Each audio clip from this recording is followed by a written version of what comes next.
చంద్రబాబు గారి నిజస్వరూపాన్ని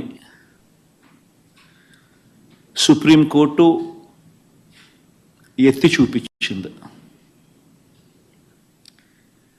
ముఖ్యమంత్రి హోదాలో ఉన్న వ్యక్తి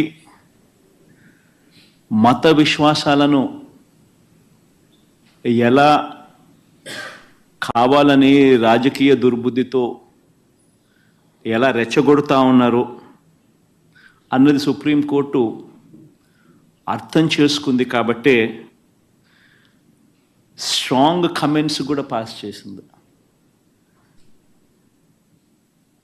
దేవుడిని రాజకీయాల్లోకి లాగద్దు అని, పొలిటికల్ డ్రామాలు చేయొద్దు అని స్ట్రాంగ్ కమెంట్స్ కూడా సుప్రీంకోర్టు పాస్ చేసింది. చంద్రబాబు గారు స్వయంగా